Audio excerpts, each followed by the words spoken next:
Um, dois, três, convidando. Chega aqui, Gabriel, chega aqui. Chega aqui, Gabriel. Vamos lá. Já adicionei você. Falta o Gabriel chegar. Cadê? Gabriel. Espectadores. Gabriel, aparece aí, rapaz. Deixa eu ver. Gabriel.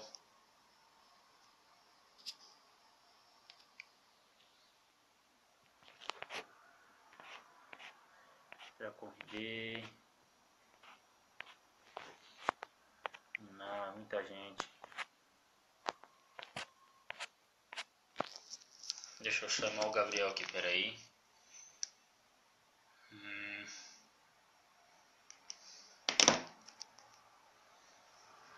Aí, ó.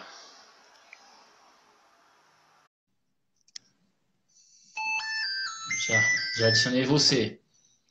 Cadê a sua imagenzinha, cara? Imagenzinha. Vamos tá. Aí, Gabriel, apareceu. Apareceu. E aí, Geraldo Cardoso, beleza? O Gabriel aqui, nós estamos aí para falar um pouquinho aí. Fala aí, Sérgio. Deixa só o Gabriel aparecer aí. A gente vai falar um pouquinho sobre... A gente não, ele que vai falar mais sobre hermenêutica judaica, né? Eu falei para ele, compartilha com a gente um pouquinho sobre hermenêutica judaica, né? E a gente vai trabalhar esse tema aí, né? Apareceu? Ó, você, rapaz. Chega aí. Não, é porque eu tava com a luz. Meu celular tá com 97%. Vamos falar até acabar a bateria, hein? Pô, o meu tá com 10%. Tô colocando pra carregar aqui. Ixi. Então, gente, como é que eu conheci esse cara? Na verdade, meu professor de hebraico, né, o velha guarda. Salve, salve, velha guarda. Um dia mandou assim, falou, Adolfo, chama esse rapaz aí lá nos Egregões, né? Aí eu joguei ele nos Egregões e comecei a trocar ideia com esse rapaz. Não é que o moleque é bom mesmo, rapaz. O garoto aí começou a fazer teologia adventista, né? Entende aí de judaísmo junto com o Santana. São praticamente ele, o Santana e o Nazareno e o Neigi são os caras que me ajudam na questão de judaísmo, né? Então esse moleque é isso pra caramba, rapaz, a questão do judaísmo. O cara tá por dentro. É uma pena que você não tá podendo terminar seu curso de teologia, né, cara? Você teve que trancar a bagaça, né, velho? Eu tranquei, eu tô vendo se eu vou retornar agora no segundo semestre. Eu tô com a matrícula paga, na verdade, já, né? Eu estou aguardando aí o início. Mas se Deus quiser vai dar tudo certo, né? Então, mas volta logo. Ele é aqui de perto, eu moro aqui em Maringá, você é de Nova Esperança, né? Isso, 32 quilômetros de Maringá. Mas o que você está fazendo perdido aí em Goiânia? Então, eu visitei meu pai aqui agora. Aí, ó. Então, e é isso. Então eu acabei conhecendo esse rapaz ainda. A gente vai trocar ideia ali na central ainda, cara. Só quando você vir para Nova Esperança, dá um pulo ali, né? Oh, com Mas, certeza. Direto eu tô em Maringá. aí, ó. Não, quando você vir, eu moro aqui na Vila Santo Antônio, cara. Aqui na... Eu não sei se eu deveria falar isso, né? Mas eu moro aqui no bairro Santo Antônio. Aqui. Não é longe do centro, né? Não é longe, não? E aí, judeu, eu acho que é algum amigo seu aí, o Gabriel, que tá falando. É o Cleon, eu conheci ele em Santa Catarina.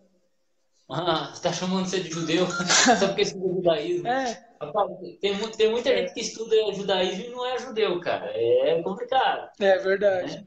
É verdade. É que eles E colocam tem como uns que título, né? Vai estudando. e tem uns que coloca até aquela touquinha, o kippá, com o kippá e já se acha judeu, né? Começa a gravar uns vídeos na Já internet, se com uma acha. montadeira. Rapaz, E eu tenho fala medo. bobeira ainda, né? Ah, é.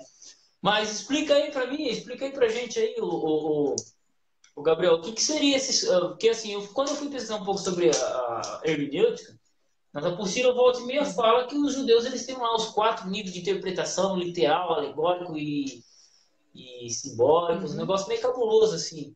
O que, que você poderia dizer aí sobre o método de interpretação judaico, velho?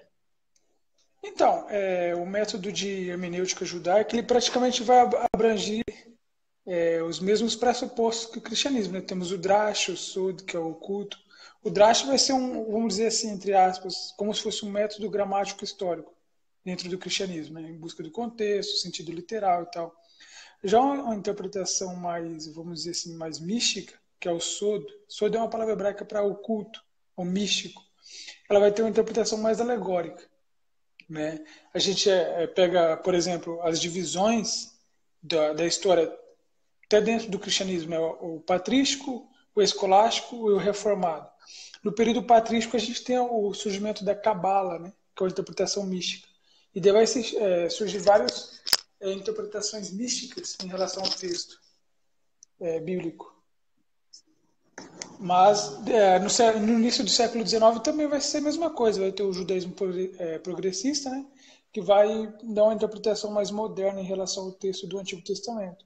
Então, alguns judeus, não todos progressistas, por exemplo, vai interpretar como uma vinda de um Messias como sendo algo, um mito. Né? A gente pega Bultmann, que fala que a existência de Jesus como o Cristo da fé é um mito. Algumas correntes dentro do judaísmo também vão pensar que uma vinda de um Messias pessoal é um mito. Né? Então dá para fazer essa analogia, essa semelhança entre os dois. Entendi. Então, assim, então até a própria interpretação judaica ela passou por mudanças, né? Porque, assim, eu vou ser sincero, quando eu leio Sim. Calvino, por exemplo, quando eu pego para ler Calvino, eu percebo que o judaísmo que o Calvino enfrentava ali no livro de Daniel, quando ele cita Maimônides, quando ele vai trabalhando na interpretação, eu percebo que é um pouco diferente. O judaísmo dos dias de Calvino é um pouco diferente do judaísmo atual. Tanto que até quando me falaram uma pergunta sobre Ezequiel 45, verso 5, alguma coisa assim, que lá não se referia ao Messias, e aí eu fui perguntar para o Neiji, não sei se você está trocando ideia com o Neiji. Não, não tô. Depois eu passo o Não contato do estou. Neiji para você. Conversando com o Neiji falou assim, não, Adolfo, isso aí é coisa moderna. Isso aí o primeiro que interpretou Isaías, vou chamar o Luiz Pedro aí. Falou, pronto, vou chamar mais esse aqui, então. Deixa eu ver, Luiz Pedro. Esse aqui entende de judaísmo. Caramba, como que eu faço para chamar o Luiz Pedro? Luiz Pedro. Então, assim, aí Ezequiel 45 não se refere só se refere ao Messias na interpretação dos judeus a partir do século XIX, né? Aí eu gravei até um vídeo sobre o assunto, né? Por aí Interessante vai, isso. Luiz Pedro.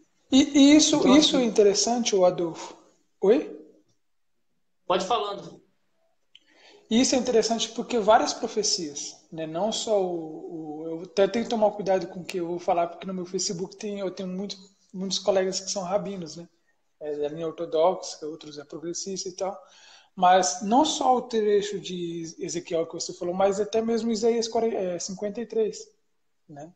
A gente vê uma divergência enorme da época de Isso, Calvino. não, mas a questão Oi? não são os versos em que o cristianismo aplica ao que o cristianismo aplica do Antigo Testamento, de Isaías 53, Isaías 53, Isaías 53, Isaías 7:14, não esse. Mas o cara, esse judeu ortodoxo, ele estava batendo no cristianismo utilizando Ezequiel, para você entender. Só que se você vai nas bases mais antigas, Targum, até o Midrash, essas bagaceiras todas aí, desculpa a expressão, tá? Não espero que nenhum israelita se ofenda. Todas essa conjuntura do judaísmo antigo, e você não tem nenhum deles interpretando Ezequiel, essa passagem específica de Ezequiel sobre o Messias. Então, tipo assim, só no século XIX. Então, o que os caras fazem? Eles utilizam de algumas fontes, mas não as mais antigas para alterar, né? Então é isso. Então existe toda uma problemática, né? Mas aí pode continuar falando o Sim, que você está existe. falando, que é. E no caso de Isaías 53, ele faz o verso ao contrário, né? Por exemplo, hoje na atualidade a interpretação do servo sofredor vai ser como sendo o próprio Israel. Mas se você for pegar alguns tanaítas, outros exegetas judeus, vai falar não.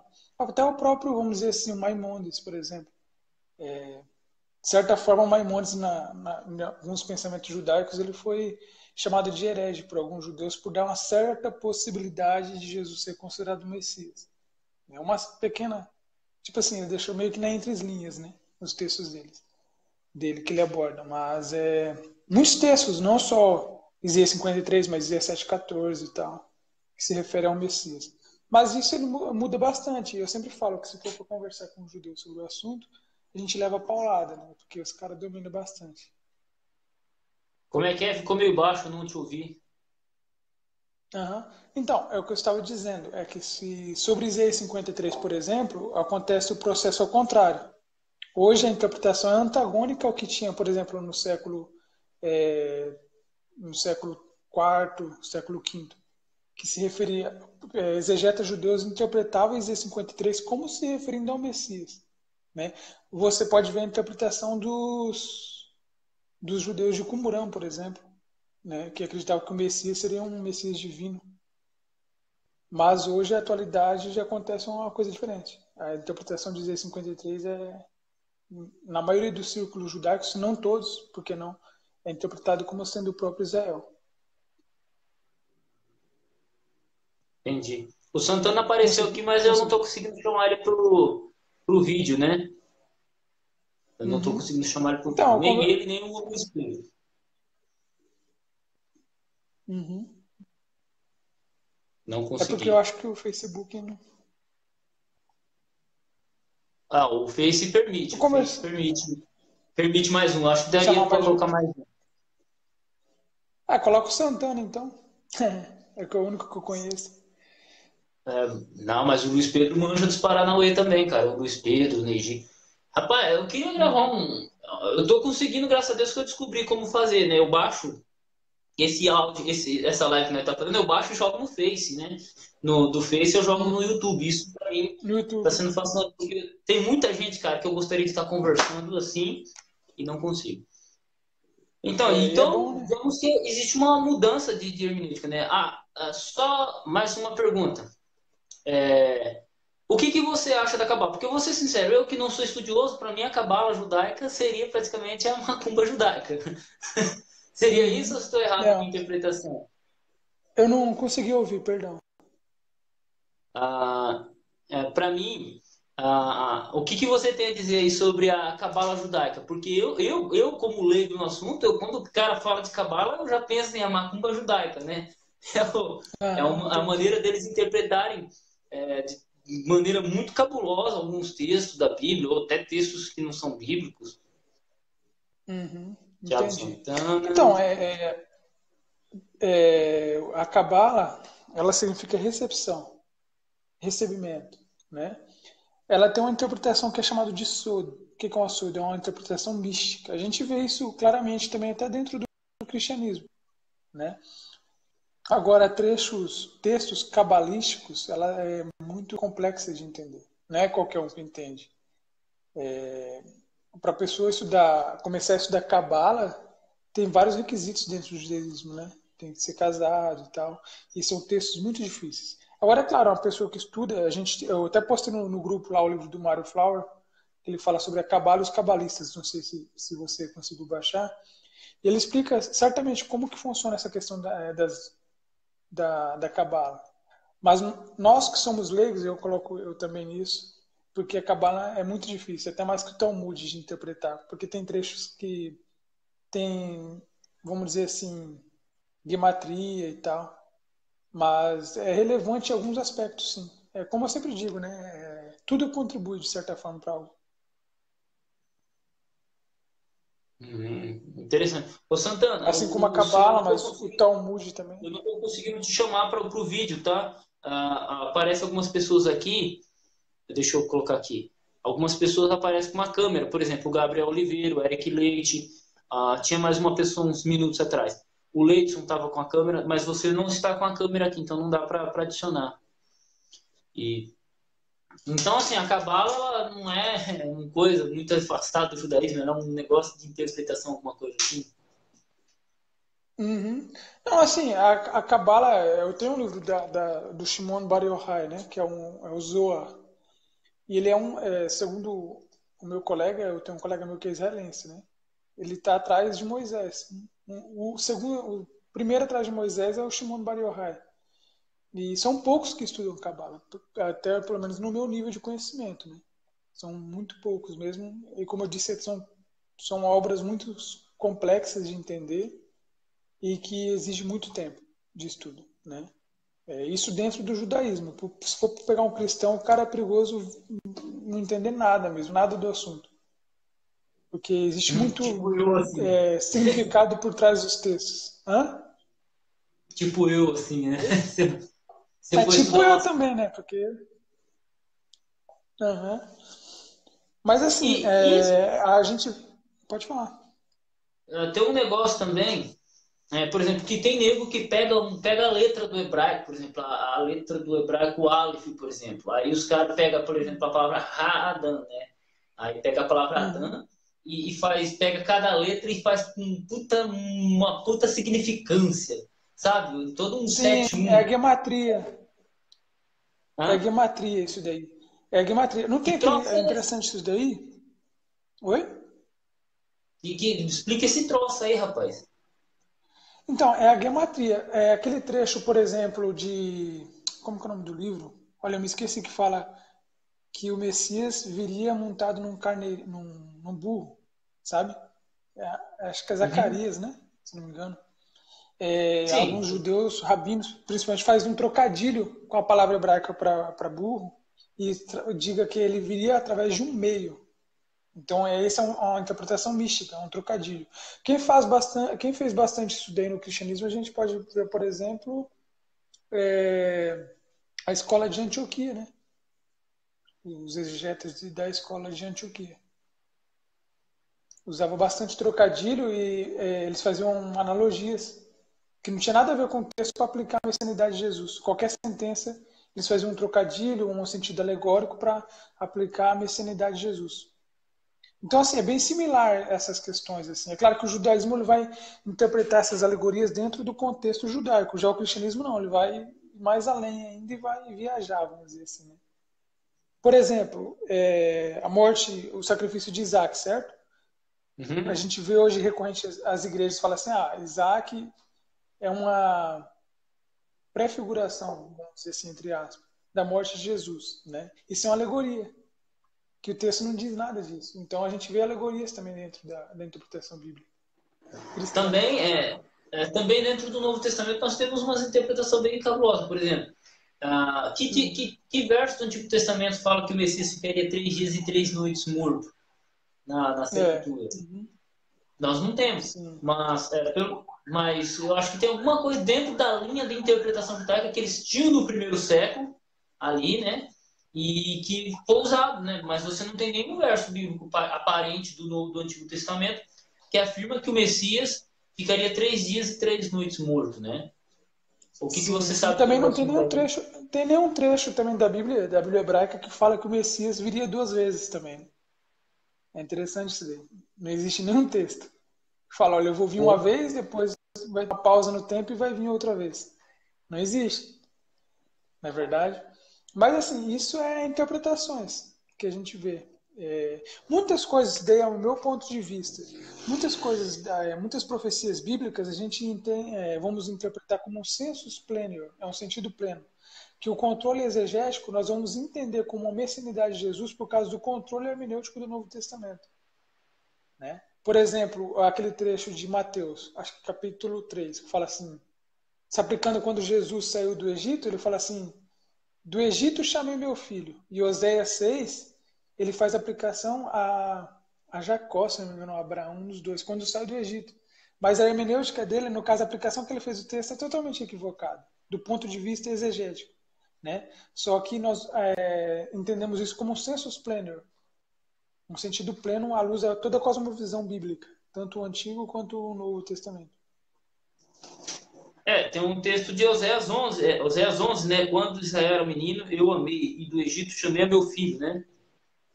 Isso, esse texto mesmo. É Oséias 11, acabei confundindo. Eu até Que mencionei bate naquele artigo meu sobre hermenêutica. isso, que bate com Mateus capítulo 2 alguma coisa assim. Mateus capítulo Uhum. Daí 2 ele aplica esse texto a Jesus. que é aplicado a Jesus. Mateus capítulo 1, Oséias, Isaías 7,14. Deixa eu ver, deixa eu ver aqui em Oséias 11 mesmo. Mateus 2,15. Uhum. e ele esteve lá até a morte de Herodes, para que se cumprisse o que foi dito da parte do Senhor pelo profeta, que diz: do Egito chamei meu filho. Tá vendo? O, Ele o, pega e aplica Jesus. uhum.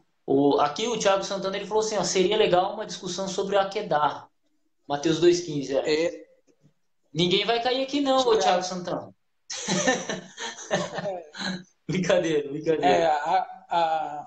não sei se é Akedá ou Agadá que ele está falando, né? Deve ser esse troço Mas aí. a interpretação agádica, ela era um pouco diferente da interpretação mística, né? E o que é Ela, isso aí? Explica para nós. como que eu posso dizer assim, é uma interpretação mais prática, mais aplicada, né? Mais aplicada ao cotidiano da pessoa. É o que, vamos dizer assim, um pastor faz. Porque assim, a gente tem em consideração o período de tempo. Por exemplo, a Bíblia, o último livro que nós acreditamos como Novo Testamento, foi escrito há mais ou menos 2000 anos, certo? Então, como pegar esse texto que é tão antigo e aplicar aos nossos dias? Fazer essa aplicação, sem tirar ele do contexto. Né? De certa forma, isso É, seria um H isso, até falei uma com o interpretação Roche, agádica. né? Até falei com o Roche. Falei, Roche, fala na mira da verdade, o Leandro Quadros, falar um pouco, gravar um vídeo. Eu até falei para ele falar direto com o Leandro Quadros, acerca do que é civilidade, né? Do que é ser civil, direito civil no contexto bíblico de Israel, no contexto de Roma ali e pro nosso contexto. Porque, por exemplo, nos dias de Israel, eles passaram por várias organizações cívicas, né? Você teve lá o período que Uhum. Moisés liderava o povo, depois passou para Josué, depois que Josué morreu, ficou no período do juiz, depois o último juiz que foi o profeta Samuel. Depois a gente entra no período dos reis.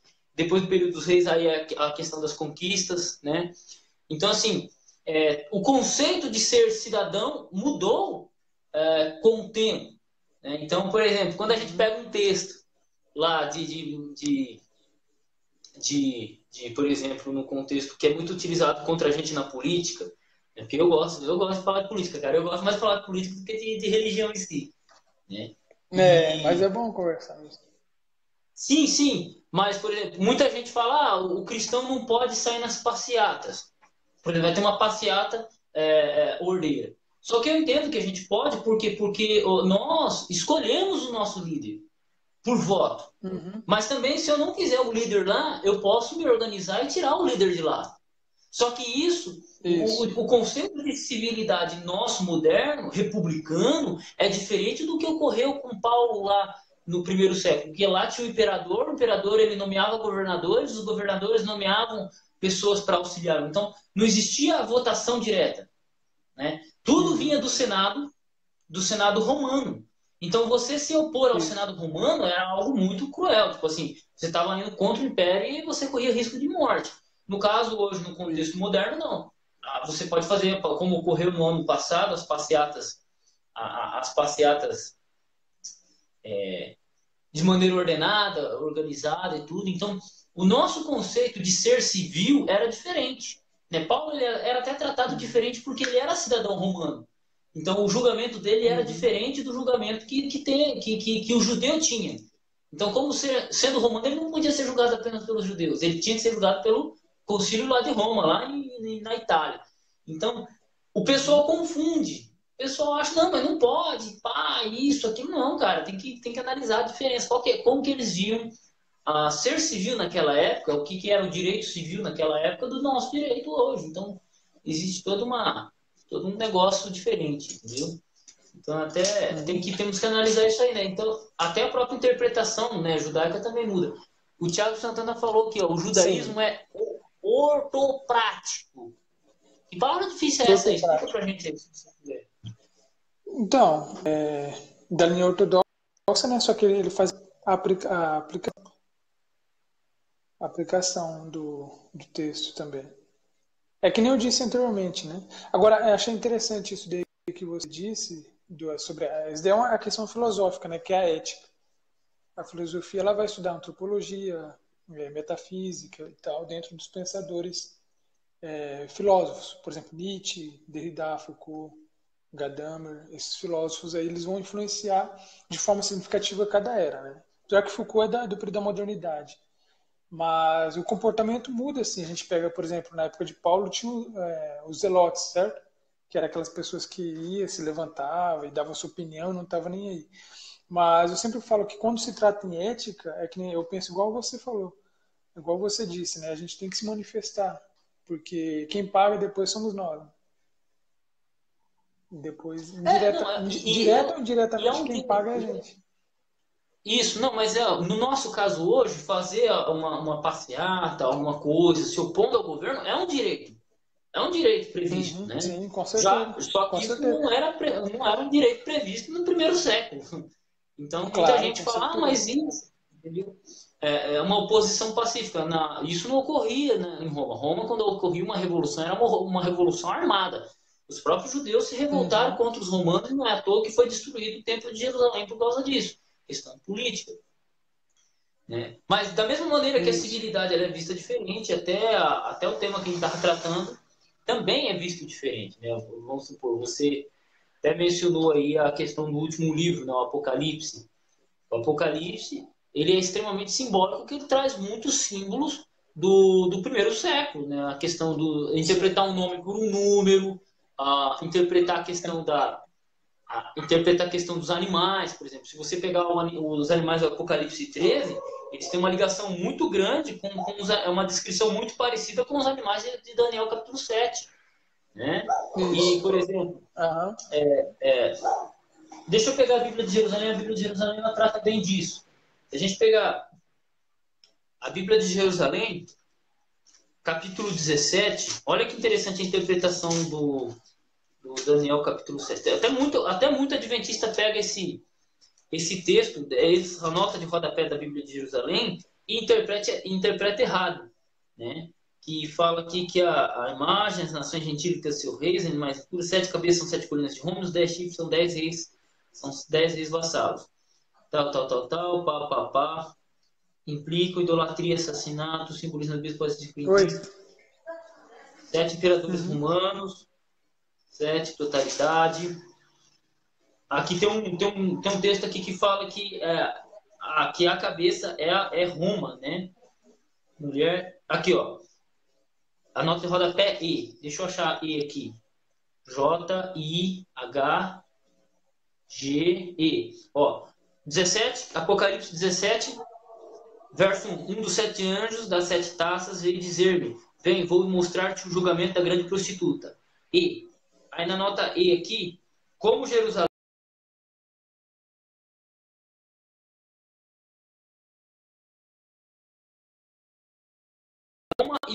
é a Roma idólatra, 2, 14, 18, 13, Oséias 1, 2 e conferir 14 4. Que após a aparição brilhante, verso 3 e 7, verá realizar-se a condenação anunciada e preparada pelas visões precedentes.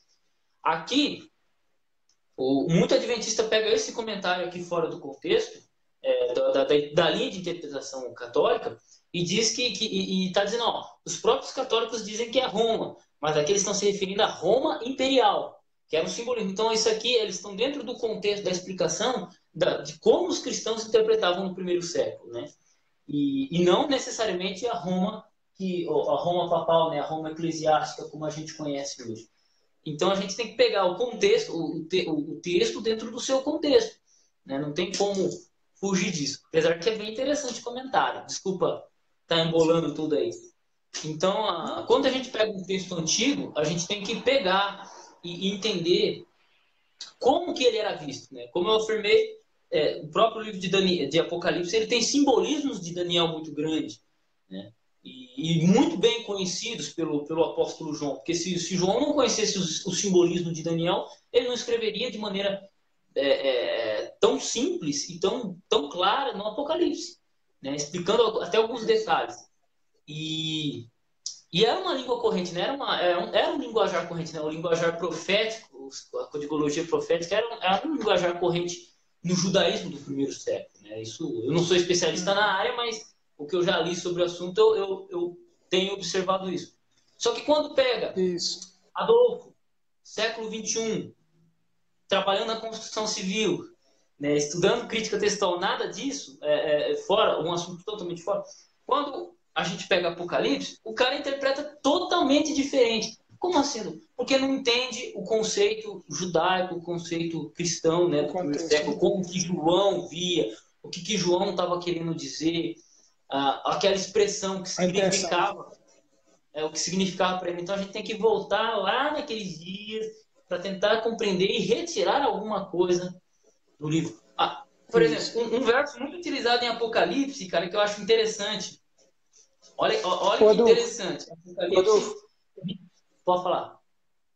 Peraí, que eu só vou avisar um negócio aqui pra minha madrasta. Já volto, é coisa de 2 minutinhos, tá bom? Não, vai lá que eu vou explicando aqui. Tá. Apocalipse 19, né? E se alguém tirar qualquer das palavras do livro desta profecia, Deus tirará sua parte do livro da vida e da cidade santa e das coisas que estão escritas nesse livro. É interessante observar. É interessante a gente observar um detalhe muito interessante, né, nesse verso. É uma coisa que a gente pode observar. Não que eu estou utilizando aqui. O computador pode ligar, mas a internet não. O interessante observar é que isso aqui você encontra em vários livros copiados à mão do livro não só do livro de Apocalipse, mas de outros livros comuns, né?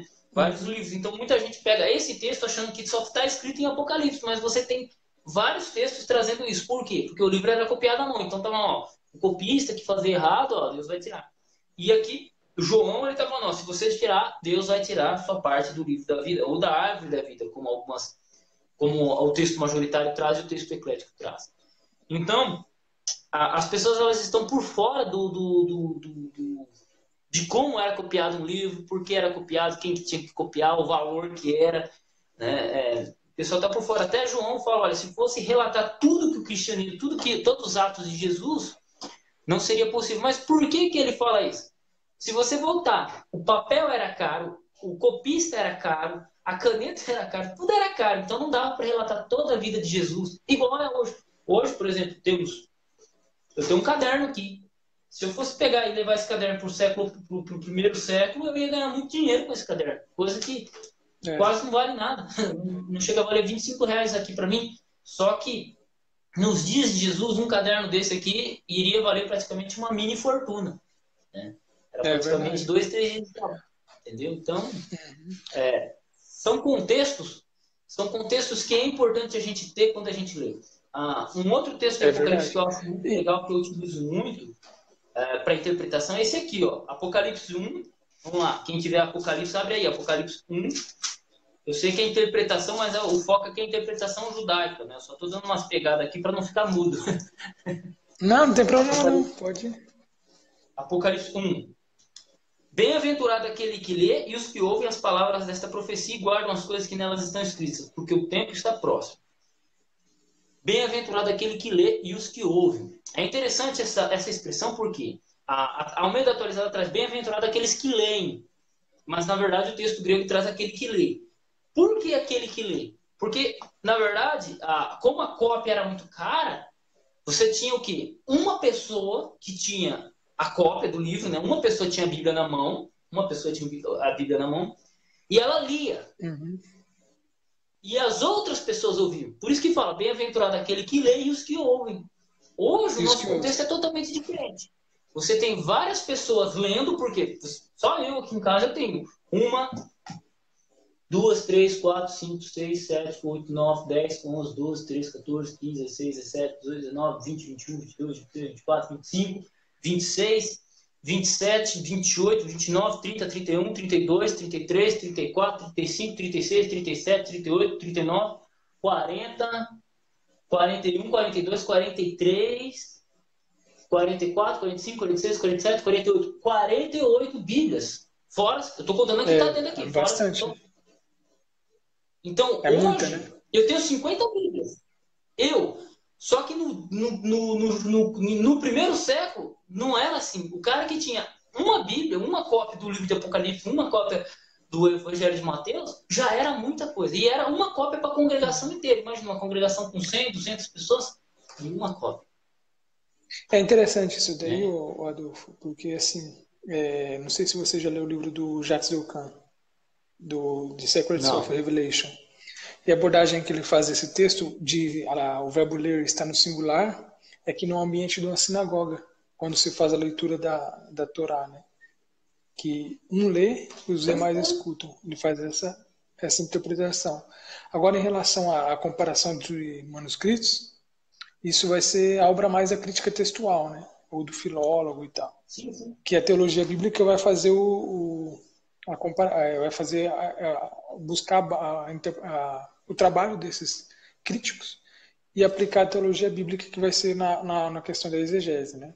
Em questão da interpretação, depois que foi feita a crítica textual, nos livros apocalípticos, ou livros escatológicos, também chamado, né? Vai ter os preteristas, os futuristas, os idealistas e os historicistas, né? Esses são os principais métodos de interpretação hermenêutica de profecias escatológicas. Daí vai diversificar bastante. E até mesmo na hermenêutica judaica também vai ter essas linhas de pensamentos, né? A gente vai ter também linhas de interpretações escatológicas idealistas, futuristas e preteristas também, de certa forma, né?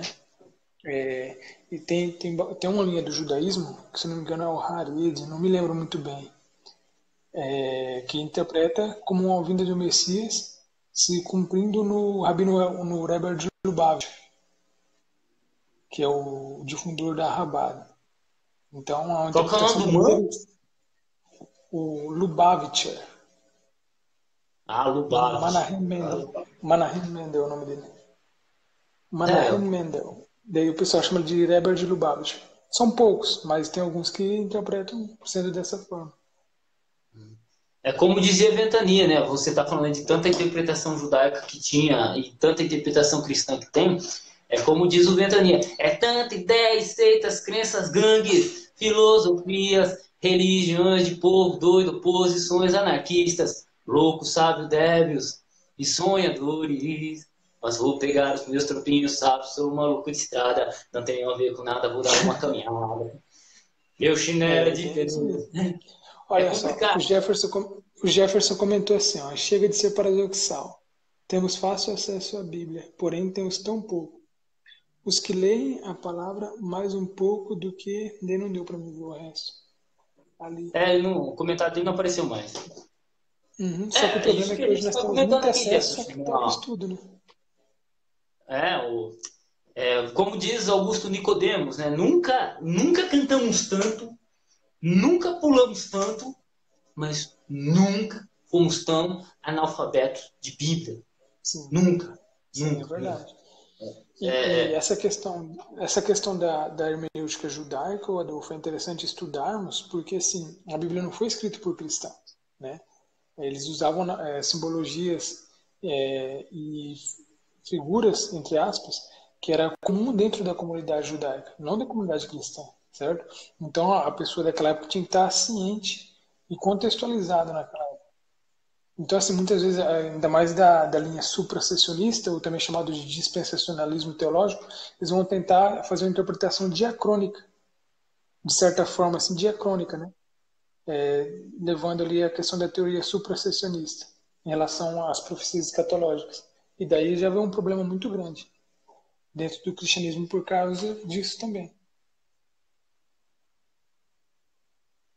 doideira. Conseguindo ouvir? Diacronismo, eu consegui. Diacronismo significa o quê? Diacrônico, dia... Uma Atra... interpretação sem levar em consideração o contexto, né? Tem a interpretação diacrônica e a interpretação sincrônica. Sincronia Sim. está ligado. Diacrônica atravessa. Dia, ou a preposição dia através de. Faz uma interpretação através do tempo, que se lasca o contexto. Uhum. Entendi. Faz sentido. Né? Entendi. Ah, cara, Daí o tem esse pessoal aí, ó, problema. entrou entendido de Apocalipse aqui, rapaz. O Cecílio. Deixa eu ver se dá para adicionar o Cecílio no meio da conversa. Vamos ver. Se o Cecílio puder entrar no meio da conversa, a gente adiciona ele já. Não, não dá. Não dá. Não dá, né? O... Não dá. O Cecílio manja de profecia, rapaz. O... Profecias do Novo o... Testamento não é muito minha praia, não. Mas a gente acaba Não, mas entrando no meio porque entra tudo. não, não, não, mas a própria interpretação que nem você falou aí, é que a explicação do... O cara, quando ele vai falar vai estudar a profecia, por exemplo, Apocalipse, ele tem que estar acostumado com o linguajar bíblico. Se o cara não souber, não tem como. Por exemplo, eu fiz até a ligação de Apocalipse 13. Você tem aí vários símbolos em Apocalipse 13, da besta, de um animal, que se você voltar lá, ó, por exemplo, 13 verso 2, e a besta que viera semelhante a um leopardo, e seus pés eram como de urso, e sua boca como a boca de leão, e o dragão lhe deu poder. Veja, menciona-se o urso, leopardo e leão. Se você volta lá em Daniel capítulo 7, adivinha o que você encontra? Um urso, um leopardo e um leão. Então você tem o mesmo linguajar, você tem a mesma linguagem ligando os dois livros, né? E, por exemplo, você vai ver aqui, né? Ó, por exemplo, aqui fala semelhante, seus pés, tal, ó, sobre suas cabeças, tinha 7 cabeças. 7 cabeças, né? Se você voltar lá em Daniel, você junta a cabeça do urso, a cabeça do leão, as 4 cabeças do outro animal. Se você juntar, se eu não me engano, dá 7. Deixa eu só voltar em Daniel, capítulo 7 aqui, para ver se bate essa minha interpretação doida aqui. Deixa eu só confirmar aqui. Então, assim, se o cara pegar, por exemplo, Daniel, capítulo 7, primeiro, tal, está na sua cama, escreveu algo logo do sonho, relatou essas coisas, falou Daniel, tal, viu 4 animais grandes, sua boca era como de leão, asas de águia, enquanto eu olhava, uma cabeça foi levantada da terra e posto o pé como um homem. Continuei olhando, eis que um segundo animal semelhante a um urso, e sua boca 3 costelas. Depois disso, continuei de um outro animal semelhante a um leopardo, que tinha 4 asas, o osso animal e 4 cabeças. Então temos 2 mais 4, temos 6. 6. Depois continuei olhando, às vezes na noite, eis que um quarto animal terrível e espantoso. 7 cabeças. Veja só, você tem 4 animais e 7 cabeças em Daniel capítulo 7. Quando você vai para Apocalipse capítulo 13, você tem um animal com 7 cabeças e com o mesmo simbolismo de Daniel capítulo 7. Então, se o cara não está acostumado ao linguajar de Daniel, ele não consegue compreender basicamente Apocalipse. A mesma coisa se aplica ao estudo do Novo Testamento. Se a gente for estudar o Novo Testamento e não entender o linguajar judaico corrente do primeiro século, então é complicado, né? E assim, a estrutura de Daniel, tanto de Daniel quanto de Apocalipse é a mesma, né? Que é chamado de quiasma. Então, a estrutura vai ser muito similar. No livro do Diocan, por exemplo, ele faz uma análise literária do texto de Apocalipse e ele diz que a estrutura literária é como se fosse um candelabro, né? É bem interessante, vai ser praticamente o mesmo que de Daniel, que seria o quiasma. E a ênfase do livro de Apocalipse, segundo a análise literária dele, vai ser em Apocalipse 14 a 16, que é onde vai a questão das as 3 mensagens angélicas, né? E daí vai ter uma divergências de interpretações. A Igreja Adventista vai interpretar de um jeito, o movimento pentecostal com o dispensacionalismo teológico de outro, é muito similar dentro da linhas futuristas, né? E daí vai se variar bastante, que é chamado de futurismo. E dentro das igrejas reformadas vai ter o preterismo, que vai abordar de forma diferente o texto. Mas assim, é que nem você disse, quando nós levamos em consideração a estrutura literária do texto, as questões da poesia, no caso do Antigo Testamento, a poesia hebraica, isso tudo interfere na interpretação. Por exemplo, você mencionou, por exemplo, você até mencionou o dispensacionalismo, né? O dispensacionalismo ele é um método de interpretar moderno. Se você voltar até o cara que fundou o dispensacionalismo, o cara, me fugiu o nome do mano, cara, é tanto nome para memorizar, que antes dele desenvolver o dispensacionalismo, ele exatamente não existia. E hoje, muitas pessoas são dispensacionalistas e elas acham que o dispensacionalismo é a maneira correta, quando na verdade você tem várias outras formas de interpretar, de ver o contexto bíblico sem ser através do dispensacionalismo, né? Um outro detalhe que ocorre muito é, por exemplo, conversando como no Brasil a maioria dos evangélicos, os evangélicos no Brasil, a maioria são pentecostais, eles enxergam a Bíblia como sendo pentecostal, né? Quando vai ler o texto, lê de maneira pentecostal, quando na verdade a interpretação bíblica é muito anterior a isso. E a mesma coisa ocorre com o protestante, com o reformado, até com o adventista, né? Sim, as pessoas elas enxergam a Bíblia nos moldes da sua denominação. Isso é interessante observar esse detalhe. Quando, na Esse é os verdade, a gente tem que pressupostos, né? pegar, quando, na verdade, a gente tem que pegar e interpretar no conceito em que a Bíblia mesma apresenta, né? A gente usa o termo sola escritura, e isso é um termo cunhado pela Reforma, né? Com Lutero, João Calvino e tal. E a gente tem que entender os linguajares, né? Porque, por exemplo, muita gente vai ler Mateus, vai ler João, vai ler Marcos, né? E vai ler, só que se esquece que a carga teológica que eles tinham, não, até falei igual carioca agora, eles tinham Uhum. era uma carga de entender todo o Antigo Testamento. Porque, na verdade, eles não tinham o Novo Testamento igual a gente tem. Então, a gente lê o Novo Testamento, mas eles mesmos, quando escreveram, não tinham. Paulo, quando ele fala que toda escritura é inspirada, ele está falando de todo o Antigo Testamento, aquilo Sim, que chamamos de Antigo Testamento. Né? E ele tinha um belo, então, sim, todos os judeus, todos os cristãos do primeiro século, eles tinham uma compreensão clara do que era o Antigo Testamento, né? do que ocorria no santuário, eles viam, e nós cristãos muitas vezes não temos. Por exemplo, o cara vai ler Hebreus se esquece, muitas vezes se esquece que ali está se referindo, ele está fazendo paradoxos, ligações com o sacerdócio levítico, né? E comparando, ó, Jesus é o sumo sacerdote, mas então não precisa mais de sumo sacerdote, Jesus é o cordeiro, não precisa mais de cordeiro, não, lá se sacrificava boi, hoje não precisa mais. Então ele está fazendo essa ligação aí nesse aspecto, né?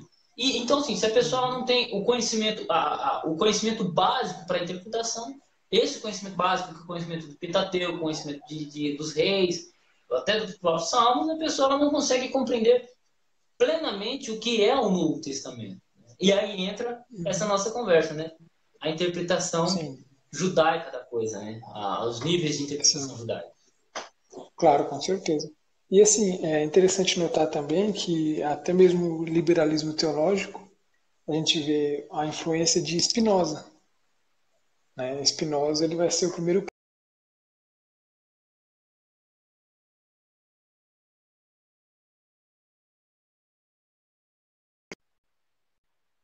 Sim, sim, o Spinoza, eu ia ler um livro dele sobre o assunto, o cara é um filósofo tremendo, né?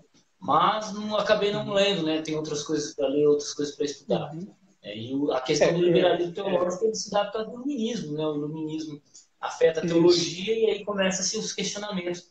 Se foi Moisés que escreveu, aí, por exemplo, os caras pegam Êxodo 20 e questionam e bate com Deuteronômio 5, 6.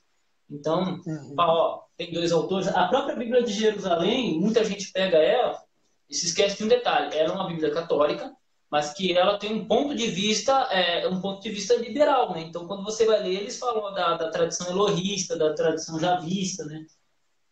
Por aí vai. Uhum. Sim, é isso daí mesmo. E assim, o Spinoza, ele vai ser o primeiro crítico em relação à autoridade. Por mais que ele difunda, é até meio contraditório, assim, tipo, ele fazia essa divisão, porque vai contra a Halahá, e ele difunde na filosofia dele o panteísmo também. Então, assim, eu acho meio contraditório uma pessoa difundir o panteísmo e ir contra uma inspiração da Bíblia, né? Sendo que não parece meio contraditório, tipo um panteísmo e ir contra a inspiração do próprio livro sagrado que ele acreditava, né? E em relação a, claro, essa divisão de fontes aí vai ser mais difundido posteriormente, principalmente no meio protestante, não, mas no meio do cristianismo. É a fonte javista, né, eloísta, deuteronomista e a sacerdotal. Essas É, o, fontes em relação ao Pentateuco e depois vai se estender também para a Bíblia toda, né? Daí vai ter, no livro de Daniel vai ter Isaías, proto-Isaías, deutero-Isaías, daí vai. Só que esses são todos pressupostos, né? No Novo até, Testamento, mais influente. até a fonte Q, Oi? né? A fonte Kelly, que os caras falam que os quatro evangelhos surgiram de um só e tal, a fonte Kelly e tal, e pai tenta achar e não consegue. Isso, a fonte Q ele vai bastante pelos pós-bultmanianos. A gente pega o livro Crítica Histórica da Bíblia da Etta Lindemann, ela vai questionar essa relação da fonte Q e vai dizer que não tem nada a ver o que os pós-bultmanianos dizem. É até bom ler esse livro da Etta Lindemann sobre a hermenêutica bíblica. Daí vai ser mais sobre a questão dos evangelhos sinóticos, né? Daí, dentro dessa teologia crítica, principalmente a crítica da redação, vai ser, o mais influente vai ser Bultmann mesmo. Bultmann e os discípulos dele, né? Tipo Ernest Käsemann e outros liberais. É complicado. Aí quando fala de liberalismo teológico, é complicado. É complicado. Só que assim, o liberalismo teológico ele já está um pouco passado, né? Já está ultrapassado já nas academias teológicas. Hoje se usa mais as novas hermenêuticas, né? Que é as bases filosóficas deles vai ser Jacques Derrida. Interessante que Jacques Derrida é até um judeu, né? Michel Foucault, Hans Gadamer e outros. É aquela ideia do desconstrucionismo literário e tal. É claro que não vai abandonar totalmente assim, o liberalismo teológico, mas vai fazer vamos dizer assim, vai fazer um link. Vai usar a crítica da forma, a crítica da redação e vai relativizar o texto bíblico. Que é o que parece que estamos tentando fazer aqui, né? Conversando, falando, olha, a interpretação que nós temos hoje é diferente do que se tinha antes, né? Sim. Mas na verdade o que a gente busca é tentar compreender um texto, né? Tanto que existe uma velha briga entre as Bíblias mais fiéis ao texto e outras mais dinâmicas, como a nova versão internacional, a Almeida atualizada, A a TEB. nova tradução de hoje. Quando, na verdade, elas são apenas Bíblias mais interpretativas. Quando você tem Bíblias como a Corrigida de 95, a Corrigida Fiel, que são mais literais ao texto. Um termo do pensamento judaico aqui para a gente tentar explicar. Viração do dia. O que você entende por viração do dia, Gabriel? Não consegui entender. Um texto chamado Viração do Dia. A expressão viração do dia. E Deus vinha e falava com eles na viração do dia, com Adão e Eva. Isso é uma expressão que aparece aqui em Gênesis capítulo 1. Pega, eu não sei se você está com a sua Bíblia. Não tô, cara. Minha Bíblia tá lá no meu quarto. Tá. Tá.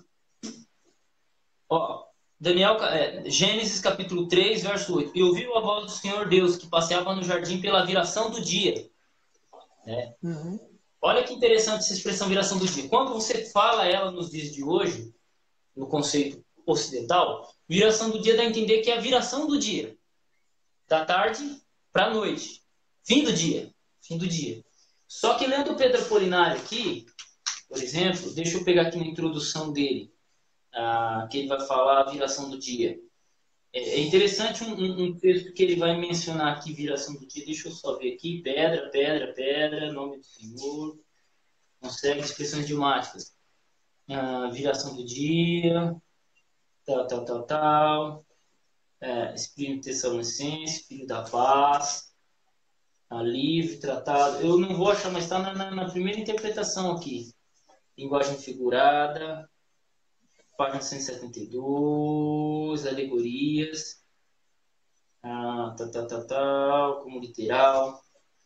Depois eu vou ter que achar, vou ter que anotar aqui e passar, mas está no livro, compreendendo. As escrituras. Leia e compreenda melhor a Bíblia. Eu estou até fazendo um vídeo. Depois eu vou deixar a resposta no como que ele trata, mas aqui eu lembro de ter lido aqui sobre viração do dia nesse livro aqui, ou foi algum outro do Pedro Apolinário, né, que ele fala sobre viração do dia. Não é a viração do dia em si, mas é a parte mais fresca do dia.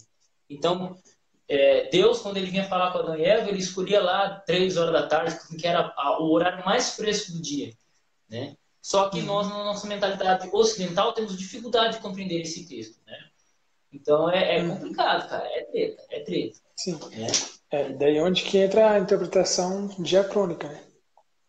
Que é aquela abordagem que nós estamos falando, buscar o contexto e também saber como aplicar, que é onde entra o método agádico que o Tiago falou, que é como aplicar esse texto no contexto cotidiano nosso.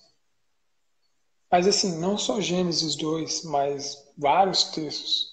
Por exemplo, a gente viu o Salmo 23, né? O Senhor é meu pastor e nada me faltará. Daí já entra a teologia da prosperidade bombando esse texto, né? Sendo que a interpretação é o Senhor é meu pastor e ele não me faltará. Então, assim, vários textos vai ter essas conjecturas e vai vir várias teologias, vai tentar fazer uma interpretação de acordo com os seus pressupostos. Vamos dizer assim, a teologia da libertação vai fazer uma, já nós viajando aqui, né? A teologia da libertação, a teologia da prosperidade e tal, cada um vai dar um sentido diferente do texto, daí é onde que entra a hermenêutica pós-moderna. Cada um controlado pelos seus pressupostos e encara isso como verdade, né? Ó, um tal de Rafael Oliveira aqui está falando assim, ó, no manuscrito do Mar Morto aparece 10 versículos no livro de Samuel, que conta a história de uma guerra entre o rei Saul e os amonitas, que não está no texto maçorético. Fora as variações, que contradições. Queria saber a opinião de vocês. Aí, Antigo Testamento é com o Gabriel. O que você tem a dizer sobre esse manuscrito do Mar Morto aí? Já ouviu falar alguma coisa, Gabriel? Já a pergunta dele não chegou aqui ainda. Sim, é o texto de Samuel, né? Que ele fala. Isso, é A uma pergunta treta de não Saul. apareceu. Deixa eu ler de novo aqui, A ó. pergunta... Rafael Oliveira. No manuscrito do Mar Morto aparece 10 versículos no livro de Samuel, que conta a história de uma guerra entre o rei Saul e os amonitas, que não está no texto maçorético. Fora variações, que contradições, queria saber a opinião de vocês. Ah, sim, entendi. Que não aparece no texto do que Da mesmo ele falou BHS. aí? Da BHS, né? Texto Assim, é maçorético. claro que os maçoretas, eles se basearam num texto bíblico, né?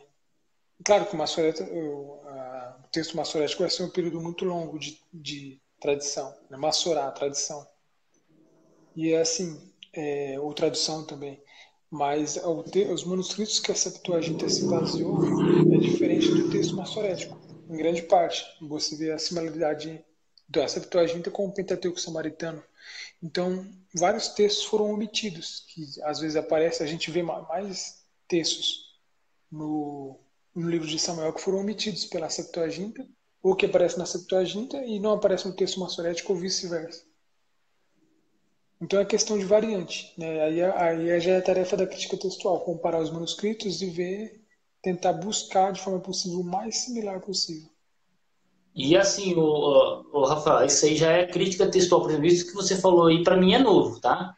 Que já é mais a crítica textual do Antigo Testamento. E o nosso Sim. estudioso aqui, o Gabriel, ele já não é crítico textual do Antigo Testamento. Ele já você segue mais que linha aí de estudo aí dentro do judaísmo e Antigo Testamento, Gabriel? Oi? Não ouvi. Qual que é a sua área específica de estudo dentro da teologia? A minha estudo que eu faço é mais hermenêutica mesmo, né? Interpretação, com mais ênfase na hermenêutica cristã mesmo. Essa Mas questão até a gente, sabendo isso, então eu vou gravar um vídeo, vou ver se eu estudo esse assunto aí dos 10 versículos de Samuel e depois eu falo, porque eu não lembro de ter lido isso em nenhum manual de crítica textual até agora. Não, sim, não, isso que ele disse é verdade mesmo, mas é questão de variante. Até o livro do Ernest Wittgenstein, que é a Introdução à Crítica Textual do Antigo Testamento, ou da Bíblia Hebraica, né? Ele aborda isso daí, que é a omissão de textos. E não só isso, mas tem vários. Ah, você fala esse carinha aqui? Isso, isso mesmo, do Alexander Fischer, né? E tem um outro também, o livro dele. Eu vou Depois dar eu uma posto olhada, no porque eu não grupo lembro lá a esse livro página. completamente. Depois eu posto no Vamos ver se grupo o Edson que Faria fala. Francisco tem alguma coisa sobre o assunto também. Uhum. Depois eu posto no grupo a página que fala sobre isso. Beleza, aí me ajuda bastante. Uhum. Cara, até que não gastou bateria não, cara. Eu tô em 70% aqui ainda. Eu achei que ia gastar rápido, né? Então, a minha tava com 10%, tá com 7 ainda. Aí, é que o seu tá com carregador, né? Não, eu tirei, não tem Então, como mais já. um. Ah? Eu tinha tirado porque ficava travando. Então, mais alguma coisa aí interessante sobre hermenêutica para falar pra gente aí, ô Gabriel, ou não? Do Antigo Testamento? Basicamente é isso aí, né? É isso daí mesmo. A crítica textual eu tô começando a estudar mais agora, né? Eu tô fazendo com ênfase no Antigo Testamento. E até eu tô pensando em adquirir aquele livro que eu postei do Emmanuel Tove lá em físico, porque para mim, em PDF, não consigo gravar bem as coisas, né? Mas a crítica Não. textual, ela é uma importante ferramenta para exegese. Claro que tanto o Antigo e o Novo Testamento vão ser abordados de formas diferentes em relação à crítica textual. Pode o aparato crítico também é diferente, é do novo e tal. Bem diferente. Mas para quem... Bem diferente. Bem diferente, né? Então, assim, para quem Na, quer, quem estiver nos assistindo, na assim, para quem verdade, quer se especializar, pode pode falar, depois falar. eu comento. Na verdade, até Para o quem quer... aparato crítico dentro do Novo Testamento é complicado. Por quê? A quarta edição revisada trata de um jeito, Nestlé trata de outro. Aí você vai para o texto majoritário, como ele trabalha com aparato crítico também, já ele segue um pouco do Nestlé, segue um pouco da quarta edição revisada. Então, você pega, por exemplo, o texto da família 35 do Gurpkerg, que eu tenho aqui, a segmentação do aparato crítico já é diferente também, né? Já segue mais a quarta edição revisada. Então, o cara ele tem que estar meio que, quando ele vai ler um livro, um aparato crítico, vai fazer uma análise, ele tem que saber com que ele está lidando, né? Sim. Então, por exemplo, eu tenho o Tischendorf aqui, edito oitava crítica maior, que o aparato crítico dele, como ele trabalha o aparato crítico, é totalmente diferente de Nestlé, de quarta edição revisada, de majoritário, do Wilbur Piquet, é totalmente diferente. Então, cada aparato crítico é diferente. Né? E quando vai para a Bíblia Hebraica Estudartência, também. A Bíblia Hebraica Estudartência eu achei simples o aparato. Só que assim, tem que É bem saber simples. O samaritano. Novo Testamento é mais complexo. É. É mais complexo, mas é mais simples, né? Porque é mais difícil de você aprender. Mas depois que você aprende, o linguajar é fácil. Só que assim, por exemplo, no meu caso aqui, são muitos aparatos críticos. Então, e fora que tem assim, um texto, por exemplo, Apocalipse 22, verso 14. No majoritário, ele é o texto base. Se você vai na quarta edição revisada, no Nestlé ou no Tischendorf, ele já é nota de rodapé, ele já é aparato crítico. E lavam as vestes, no texto majoritário, ele é nota de rodapé, ele é aparato crítico. Só que se você vai no outro texto, ele não é aparato crítico, ele é o texto em si. Entendeu?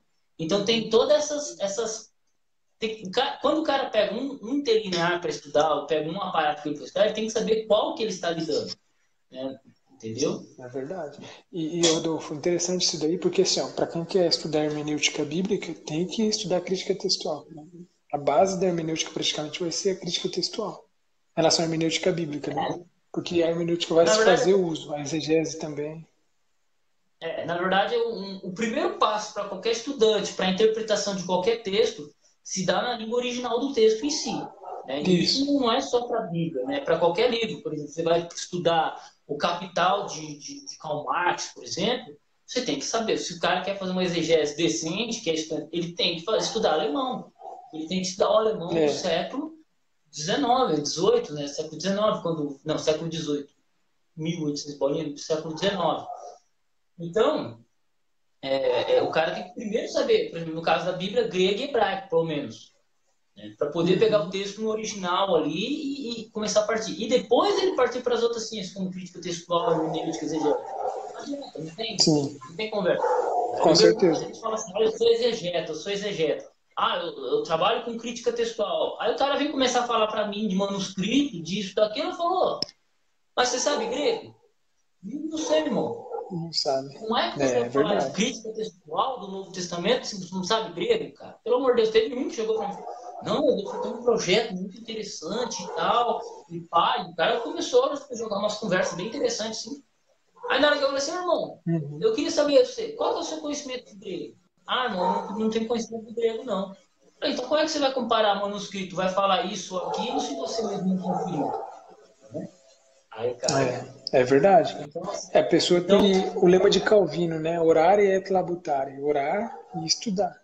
É porque senão sai muita divergência. E tanto o texto, a pessoa estudar o grego ou o hebraico, é importante mesmo, né? Para a hermenêutica, para a interpretação do texto. E depois também estudar um pouco sobre teologia sistemática, né? Como sistematizar esses textos, porque se a pessoa se concentrar só no sentido literal, a gente perde muita essência de uma cosmovisão bíblica também. De certa forma, né? Claro. E assim, eu Eu acredito que dentro do estudo, já o próprio grego e o próprio hebraico, ele já ajuda bastante. Porque já, automaticamente a com pessoa certeza. é levada a estudar a cultura, né? Quando a gente estuda uma língua, automaticamente a gente já estuda a cultura. Então, isso ajuda Claro. de maneira muito monstruosa, muito monstruosa, né? Fora que quando o cara começa a ler verdade. os textos dali e começa a ver algumas não vou dizer falhas de tradução, mas ele começa a ver alguns detalhes que a própria língua em português não consegue trazer, ou mesmo as Bíblias traduziram de maneira errada, o cara tem um mundo novo, né? O cara tem um mundo novo. Olha o JC aí. Sim. JC. Entendeu? Luiz Carlos JC é um dos E assim, regregões. Hã? ah, tá. E outra coisa também que é importante é porque assim, a maioria das pessoas hoje, eles pegam um livro e já acham que é o doutor, né? Vamos dizer assim. É interessante a gente pegar várias obras e fazer uma comparação, ver as divergências e tal, para ter vários É, pontos de vista também. isso ocorreu comigo quando eu entrei num grupo de WhatsApp. Eu entrei num grupo de WhatsApp e aí os caras começaram a falar, não, pá, porque o Bupiqueg desce a lenha no Vaticanos, porque o Bupiqueg desce a lenha nos Sinaíticos. É, de fato, ele desce a lenha. Então, porque eu li o livro dele, eu li o livro dele chamado Qual é o texto original do Novo Testamento? Eu falei, ah, legal, não, isso aí eu concordo com o Bupiqueg, eu gosto, o Bupiqueg é praticamente aí a linha que eu sigo é a mesma que a dele e tal. Mas se você analisar, o próprio Burpiquerg, eu falei isso pro cara, o próprio Burpiquerg, ele utilizou os sinaíticos e o Vaticano para a comparação da família 35, né, no livro dele. Que eu acho que eu sou o único brasileiro que leu esse livro. Aqui, ó. Não, sério mesmo, cara. Eu tô começando a achar que eu sou o Você único tem ele brasileiro em que inglês ou em. tá em inglês. Aí que Você tá. tem... Por quê? Ah, Qual o texto original do Novo Testamento tá em português. Mas o Indent of the New Testament 4, deixa eu achar aqui, eu já passei para algumas pessoas e os caras não lêem, entendeu? Aí, curso superior, tal. Caramba, onde que tá esse família 35? Eu acho que deve estar aqui. Isso, com esse 36 textos difíceis. Esse aqui. Quando eu falei pro cara, então, porque eu li a Família 35, eu tenho o Novo Testamento grego, Família 35, e ele trabalha, ele faz uma análise da Família 35 com Códex Vaticano, Códex Sinaíticos, e ele utiliza várias leituras antigas desses manuscritos para testar a Família 35, né? Aí o cara comecei ele, porque, tipo assim, vai falar do autor, vai falar de uma teoria de reconstrução textual e só conhece um livro, né? um livro. Um livro.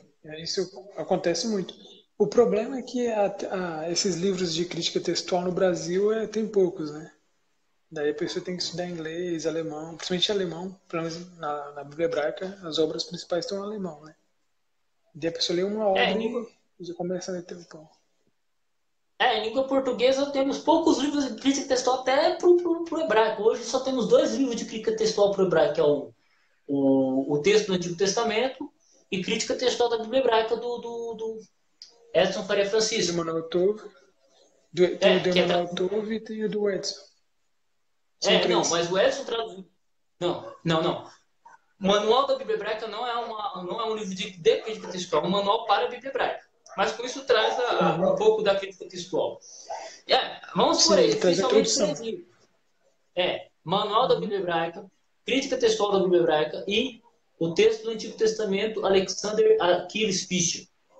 3. E um pouco do livro História do Texto Bíblico, que ele também traz um pouco de crítica textual da Bíblia Hebraica, mas é bem Bem simples, né? resumido. Apenas um arranhão. Então você tem tecnicamente É. 3 livros sobre o assunto. Quando você vai para a crítica textual do Novo Testamento, aí o que você tem? História do Texto Bíblico Pedro Apolinário, você tem Crítica Textual da editora Vida Nova, Wilson Paroski, Origem e Transmissão do Novo Testamento, Wilson Paroski, o texto do Novo Testamento, Kurt Aland de Barbara Aland, temos também Cânon do Novo Testamento de B.B. Pittencourt, que é um bem antigo dos tempos de Pedro Apolinário já. Temos aí também qual é o texto original do Novo Testamento e o Burpiquerg. Temos também Ezequias, não é Ezequias Soares, Paulo Anglada, também, que ele é majoritariano. São as únicas obras de crítica textual que você tem em língua portuguesa. Agora, quando você sai da língua portuguesa e vai para a língua inglesa, já tem uma tonelada, né? Tem o TT New Testamento 4, do Burpiquerg, tem tem muitas obras de Kurt Aland, tem aqui Frederick Kenyon, né, F.H. Scrivener e várias outras obras aqui. No Novo Testamento vai ser maior, né? O número de materiais em português. Agora, em relação à crítica textual da Bíblia hebraica, vai ser mais em alemão mesmo. Em inglês vai ter bastante, mas em alemão vai ser as principais obras. Mas assim, eu sempre falo, temos que seguir o lema de Calvino, né? Orar é trabutar, para a gente entender um texto bíblico, a exegese dele, a interpretação e de fazer a aplicação é suado. A pessoa tem que ler bastante mesmo. Ainda mais no Ah, século XXI que a gente vive, tem muitas divergências de opinião. não, é Né? Então, complicado. assim, o problema de muitos é pegar um livro e já começar a criticar. Por exemplo, vai criticar o Edson de Faria de Francisco, por exemplo, né? É uma pessoa que leu muitas obras sobre isso, muitas mesmo, e daí fala, não, o cara viajou e tal. Aí, o problema é isso. Né? O cara vai falar de um dos maiores linguistas no Brasil, Uhum. vai criticar o cara, né, rapaz? O cara nem leu um Hum. texto que o cara leu Mas e. acontece isso daí. Acontece, né? Infelizmente. É, Mas, não, é. assim, infelizmente, né? Mas a gente tem que ser humilde também e estar disposto, que nem o cara no grupo disse, né? Dar marcha ré em muitas coisas e estar disposto sempre a aprender. Né? A humildade é o principal foco para quem é estudante. Não, na verdade, a discussão, sempre as discussões teológicas, elas são muito mais amplas do que a nossa visão. Isso eu estava querendo falar já um tempinho aqui na nossa conversa. A nossa interpretação ela está limitada ao nosso nível de pesquisa. Que é isso que a gente está trabalhando, Uhum. tentando entender aí. Estamos conversando sobre a, a hermenêutica judaica e tal, o que é cabala, o que é isso. Porque o nosso nível de pesquisa, a nossa compreensão da Bíblia ou de qualquer coisa, de qualquer assunto, ele está limitado ao nosso nível de pesquisa. Então, se o cara ele só pesquisa em português, ele só vai conseguir ler livros em português. Pode parecer Uhum. óbvio que eu tô falando. Se o cara consegue ler em inglês, ler a Bíblia no original hebraico, ler a Bíblia no original grego, o cara consegue ter um nível de pesquisa mais profundo, aí a visão dele é muito maior. Muito Vai maior. ampliando. Aham. Hã? Vai Entendeu? ampliando e Então, muito mesmo. E isso é importante mesmo. então, Até mesmo pessoas que vão contra. Pode por falar. exemplo, o Rocha Monteiro, o Sérgio Monteiro, uma vez no grupo, me perguntaram sobre Lucas 23, 43, eu falei minha opinião, pá, na lata. Só que quando é que eu comecei a estudar o assunto? Não, sério mesmo. Quando é que eu comecei a estudar o assunto de crítica textual? 5, 6 anos atrás. O Rocha, com um nível de pesquisa dele muito maior, o nível de pesquisa muito maior, do cara que estuda o assunto há 25, 30 anos, ele chegou e jogou um monte de informação que eu não sabia. Eu falei, opa, Uhum. vamos aprender com os grandes. Então, às vezes, a nossa É. falha de falar umas temas não é nem tanto por maldade ou assim, não é nem tanto por maldade, eu creio assim, não, é por falta de pesquisa mesmo, é por falta de Sim, profundidade na pesquisa, né? com Então, certeza. é isso. Então, por exemplo, teve uma vez eu com o Euler, a gente teve que trabalhar com um rapaz sobre uma tradução bíblica. E tivemos que trabalhar, passamos 3 dias trabalhando com um rapaz sobre a interpretação bíblica. E o Euler juntou 5, 6 professores de grego, pessoas entendidas no hebraico, Santana estava junto, e a gente trabalhou para a compreensão. E chegou à conclusão, não, cara, as Bíblias estão corretas acerca desse texto. Né? E aí o cara voltou atrás com um verso bíblico lá, manteve a posição do outro e tocou em frente, porque É duro, cara. né? Então, hoje até hoje eu converso um pouco com o rapaz, aqui a vida é corrida, mas, então assim, o nosso nível de pesquisa ele tem que ser o mais profundo possível. Nem todo mundo vai aprender alemão, como você falou, nem todo mundo vai aprender inglês, nem todo mundo vai aprender francês. Mas se a gente não aprende outra língua, então que a gente fique quieto quando alguém for tratar do tema. É isso, eu Com penso certeza. assim, né? Então, Verdade, eu também penso. não tem como. Não tem como. Não tem como o cara falar, eu vou falar tal coisa, pá. Aí você começa a falar, mas que livro você leu sobre o assunto? O cara só leu um livro, ou não leu nenhum. Tem gente que me É, perguntou, Adolfo, teve um cara que me perguntou algumas vezes, Adolfo, a questão dos pais da igreja que apoia o texto bizantino, não é verdade, cara? Eu falei, lê o texto do Hugo Piquet, qual é o texto original do Novo Testamento. Não, rapaz, eu tô perguntando pra você, é verdade? O cara nem leu o livro. Entende? O cara não tem nem a coragem de ler o livro em português para ler, para ver a citação do cara, né? Aí eu vou fazer Daí o o cara quê? faz que nem fez com o Tiago lá, né? O cara, ele pediu a fonte, de onde que o cara tirou tudo isso que disse, daí o cara falou, a fonte sou eu.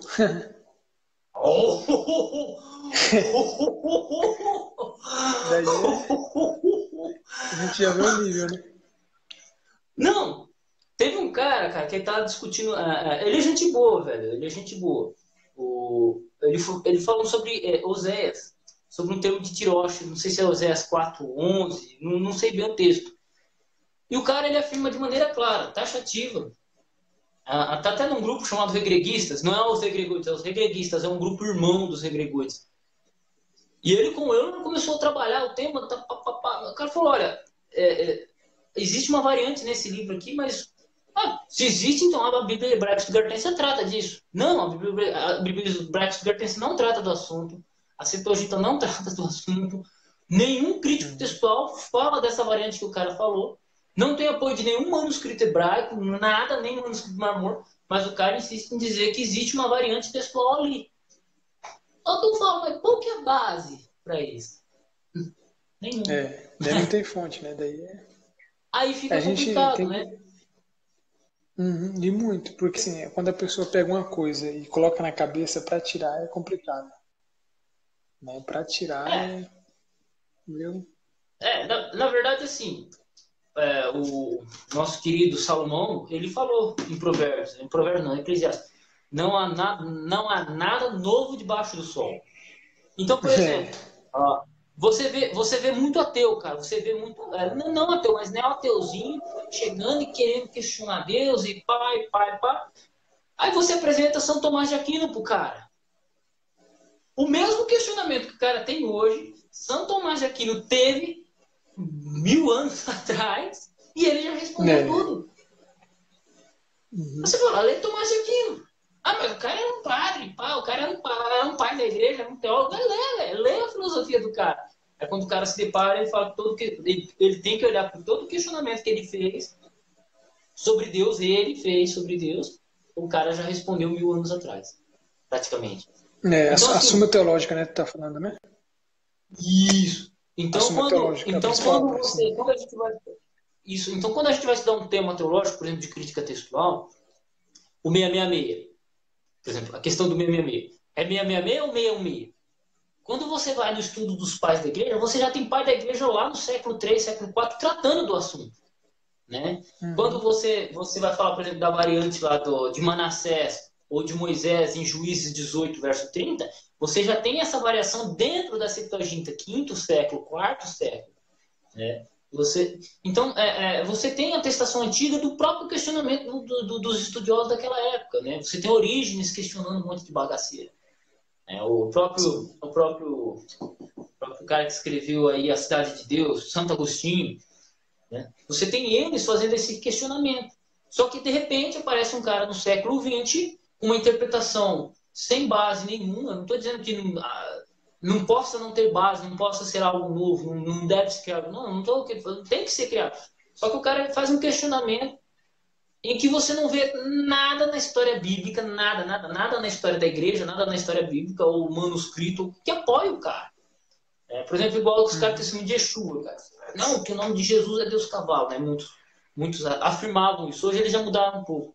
Muitos afirmavam que Jesus é Deus Cavalo, Jesus no latim é Deus Porco. Aí o olho falou, mas tá, que grande hebraísta ou grande helenista fala isso que você está falando? Não, porque tal coisa e pega citações fora do contexto. Eu falei, não, cara. Se fosse, você Daí já pega os teria pais adventistas.com, estudiosos. né? Hã? Daí pega os Como? adventistas.com como referência. Os adventistas.com como Não. referência para citar isso daí. Não, o cara pega um site. Só que quando você pega um léxico do século XVIII, um léxico do século XV, porque eu tenho um léxico aqui que é do século XIX, cara. Você pega Uhum. dicionários, você vai nos pais da igreja, você vai no estudo da linguística, da etimologia, que não é um estudo teológico, e os caras veem que não tem base nenhuma, é o que? Uma interpretação dada Daí, no século, na década de 90. E você tem muita gente acreditando nisso. Então, é verdade. então, assim, aí você tenta apresentar com todo o aparato linguístico, não tem como, cara. Os cara não aceitam. Vou falar o que para ele? Isso é um pressuposto que ele coloca, se essa pessoa colocou na mente para tirar é complicado, né? Mas É complicado. são coisas que já foram resolvidas. A maioria das coisas que nós estudamos hoje já são problemas que foram abordados, que nem você falou, na patrística.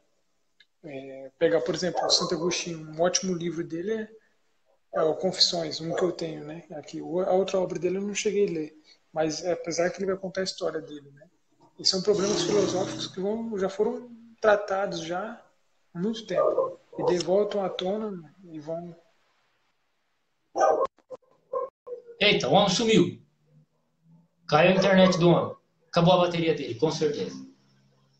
Então é isso, gente. Fiquem com Deus. Deus abençoe seus estudos. E eu queria dizer, né? Todos os tratados filosóficos já trataram disso. Então, quando a gente vai fazer um estudo, vamos olhar os acadêmicos que falaram antes, que trataram do tema, né? Opa! Vou chamar para participar. Ele voltou. Voltou. Uhul! 1, 2, 3 e... Então, quando a gente vai tratar do tema, né? Vai tratar do tema, a gente tem que voltar nos teólogos que trataram, dos especialistas da área. Não adianta ficar com o que um cara disse ou com o que o outro falou. Mas pode continuar, Gabriel. Você já voltou? Não, assim, eu até esqueci o que eu estava falando, mas a pessoa tem que se dedicar tempo para estudar mesmo. Por exemplo, na hermenêutica pós-moderna, né, no caso.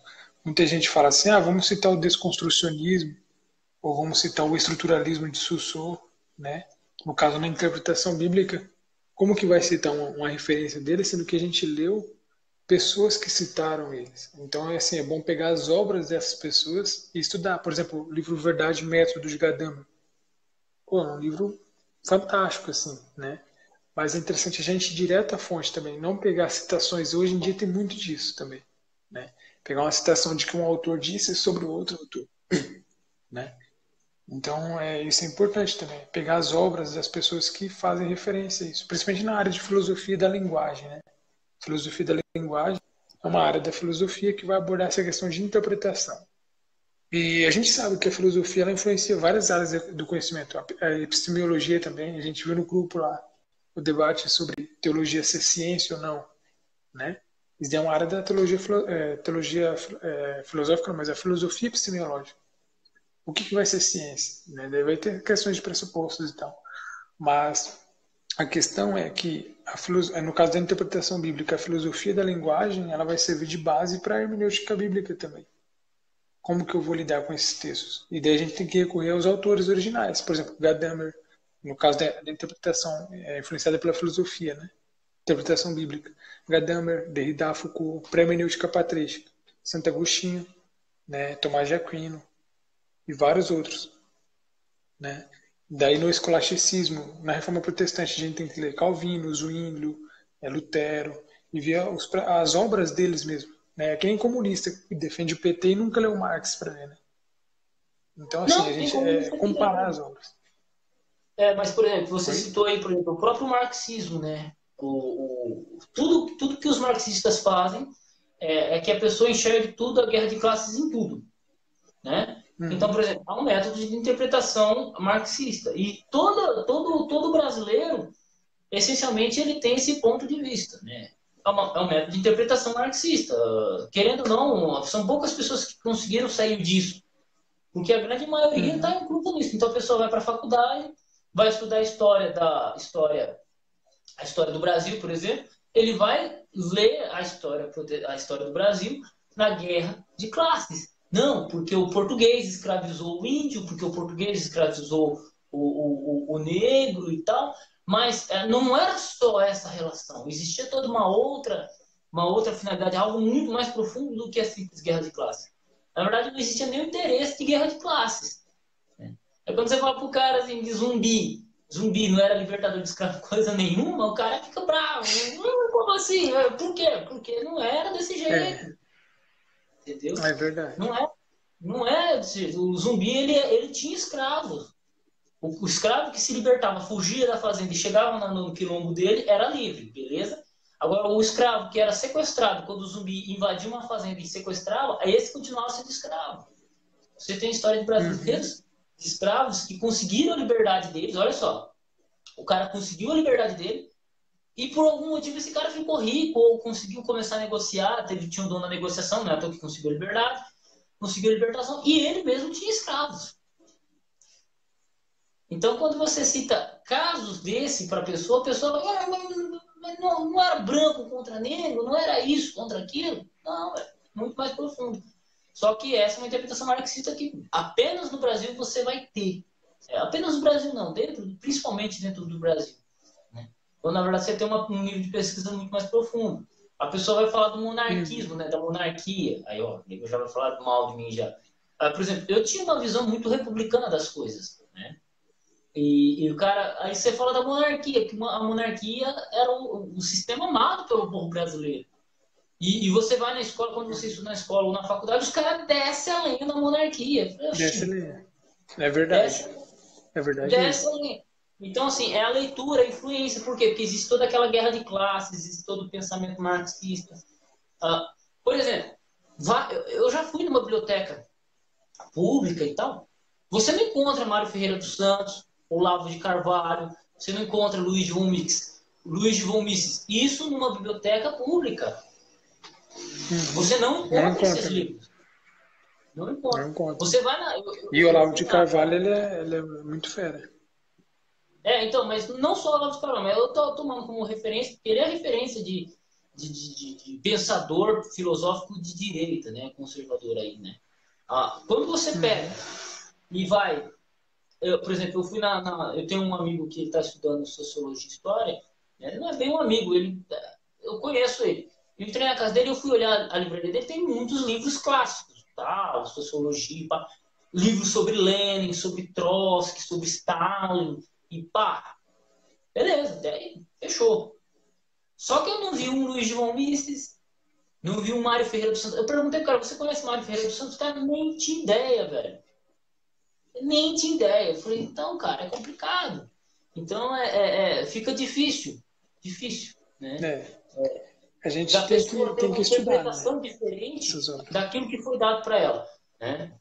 Por exemplo, o marxismo ele encara o trabalho. Você vai trabalhar 10 horas para construir essa régua.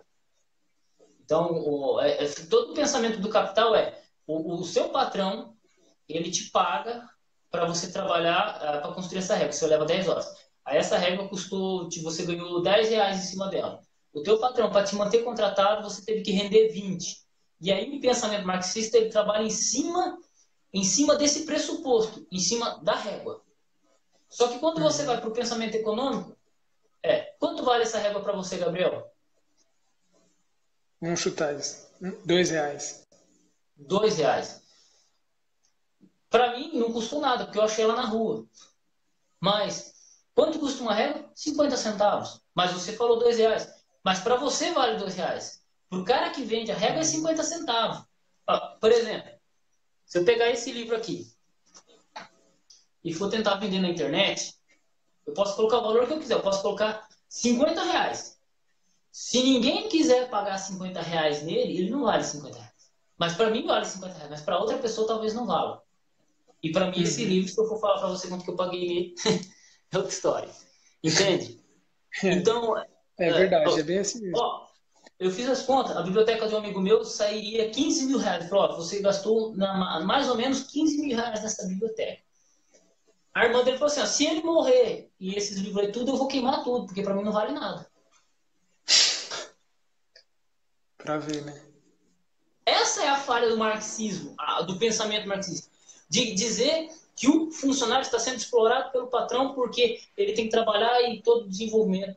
Eu já talvez alguém que seja especialista em marxismo já vai estar me criticando nesse aspecto aqui. Porém, o valor das coisas não está no trabalho. Você pode ter trabalhado uma década para construir essa régua. Se você for vender ela para alguém e a pessoa não der 50 centavos, não adianta, porque quem atribui o valor é as pessoas. Não é o tempo trabalhado. Então o cara pode fazer 1000 réguas e vender cada uma por R$50. Pode achar quem paga, ou pode achar que ninguém paga. Então, o valor das coisas... Então, mas o marxista ele interpreta dessa forma. Então, para ele, a classe burguesa é maléfica, é maligna, é o câncer da humanidade. Mas Deixa isso aí. Isso aí a gente fala de marxismo outra hora, Daqui a comunismo outra pouco vai hora. entrar um aí criticando a gente. Não, mas voltando à questão. Então, a interpretação que o marxista tem também se limita dentro do próprio escopo do pensamento dele. A mesma coisa ocorre na Bíblia. Então, imagina, quando o marxista vai ler a Bíblia, ele cria a teologia da libertação. Não, que você tem lá o povo de Israel sendo escravizado, sendo judiado e tal, e pá, e aí Moisés ele tenta libertar ele. Só que aí você tem toda uma outra abertura.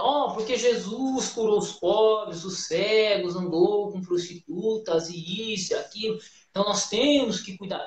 Sim, cara, até nesse aspecto não está tão errado. Só que não é só isso. É muito mais profundo. A análise histórica tem que ser muito mais profunda. A nossa visão histórica é muito mais profunda. E esse é o pedido desse vídeo, né? Dessa conversa que a gente está tendo para quem acompanha. Que a nossa pesquisa seja muito mais profunda do que um simples ponto de vista hermenêutico, seja ele dispensacionalista, seja ele marxista, seja ele conservador, seja ele mais fundamentalista, que é a minha praia, né?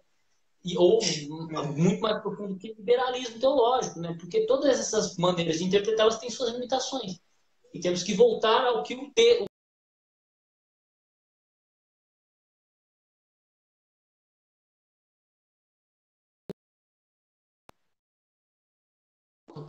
reconectou.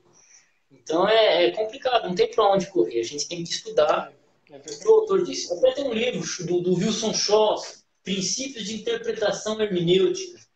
É um livro muito bom, cara. Eu gosto muito desse livro. É um livro fino, 110 páginas. Eu gosto pacas. Não vou estar achando ele aqui agora. Já era. Não vou estar achando ele. É isso aí. Falei demais. É bem isso mesmo, Adolfo. Não, que isso. Mas é bem isso mesmo. A gente tem que buscar fazer uma análise contextual das coisas, né? Um estudo mais aprofundado para não falar besteira, né? Como você falou, a base da exegese é o estudo de línguas. No caso, ela está da Bíblia, né? O hebraico, o grego. Depois estudar a hermenêutica, a crítica textual, para ir acumulando e sempre ver vários pontos de vista, né? Até na língua hebraica existem divergências entre hebraístas em relação a plurais, majestáticos, alguns termos hebraicos, as léxicos e tal, né? E analisar, estudar e ver o que se encaixa de acordo com a interpretação que a pessoa está estudando, né? É E um ter a ponto de mente vista. aberta também, né? A Mas, mente aberta para descobrir coisas novas. só que isso num país como o Brasil, onde você tem a grande parte da população sendo, como que eu posso dizer, analfabeto funcional, o cara nem sabe ler direito, ele sai do terceiro ano do ensino médio com 17 anos de idade e não sabe ler. Tipo assim, o cara não sabe ler. O cara entra na faculdade, tipo, o cara entra na faculdade sem noção nenhuma. Sem noção nenhuma. Infelizmente. Ah, eu me lembro quando eu tinha 17 anos de idade que eu li um livro, deixa eu pegar o livro aqui, A Ética Protestante, no Espírito do Capitalismo, por indicação de um professor de sociologia. E ele chegou, e eu cheguei para ele e falei assim: professor, eu não entendi nada desse livro, cara. Eu não entendi nada. Eu já li esse livro umas 3 vezes, mas na época eu tinha lido uma vez só. Eu não entendi nada. O professor olhou para mim e falou assim: parabéns, cara. Você já fez muito mais do que muito estudante de sociologia. Eu falei, como assim? Eu falei, cara, porque tem muitos estudantes de sociologia que ele estuda sobre Max Weber, mas não lê a obra de Max Weber. E você teve dificuldade de compreender o raciocínio dele por causa disso, por causa daquele aspecto, porque ele trabalha citando um fato, né? Aí eu falei para ele assim, porque na verdade o que eu entendi do livro foi as últimas 5 páginas. Eu falei, é exatamente isso que ocorre. Todo o livro ele passa explicando a teoria dele para no final ele vai citando um monte de dados históricos para no final ele dar a conclusão e você compreender o que ele está dizendo. Eu falei, cara. E aí, a partir daí eu comecei a amar a sociologia, né? Então, Então, então a partir disso daí que a gente vê a importância da análise da estrutura literária, né? Infelizmente isso nas escolas não vai muito profundo, né? Mas a análise literária ela vai servir de base para a interpretação de textos, né? No caso você citou o livro aí, eu não cheguei a ler esse livro ainda, mas pela estrutura a gente percebeu qual que era o foco, né, da leitura, exato. do autor. E isso. Então, assim, o que não é ensinado hoje nas escolas? A ler e escrever. É ensinado tanto um monte de Uhum. coisa. Então, por exemplo, e essa questão de aprender a ler, eu aprendi estudando grego. É algo estranho, né? Não, é algo estranho. Passei a vida inteira na escola, tendo aulas de gramática do inglês, tendo aulas do inglês, tendo aula de português mesmo. Por mais que eu fale errado aí, fale gíria, essas coisas, essas bagaceiras, Aham. tendo mal. Mas, cara, eu não conseguia compreender. Desde a quinta série eu não conseguia compreender nada de língua portuguesa. Não, sério, sério. A professora tentava explicar para mim o Não, que que era objeto eu direto, também. objeto indireto. Olha, que bagaça é essa? Né? Sério. É E verdade. aí, quando eu passei a realmente estudar o grego, eu comecei a compreender um pouco isso. Ao estudar um pouco de hermenêutica, juro pra você, cara, eu gosto muito da teologia por causa disso, que ela dá um conhecimento muito forte. Quando eu comecei a estudar É hermenêutica, eu verdade. comecei a compreender os movimentos literários do Brasil, o romantismo, né, o barroco e tal, os movimentos literários escritos do Brasil, que o Brasil teve. Porque eu gosto de história, então eu lembro de muita coisa que eu aprendi na escola. E isso Uhum. me enriqueceu muito. Aquilo que eu estudei antes eu não compreendia por causa do estudo do grego, da hermenêutica. Isso se tornou muito, muito, muito, muito enriquecedor para mim, né? E é isso, cara. É Mas eu fico verdade.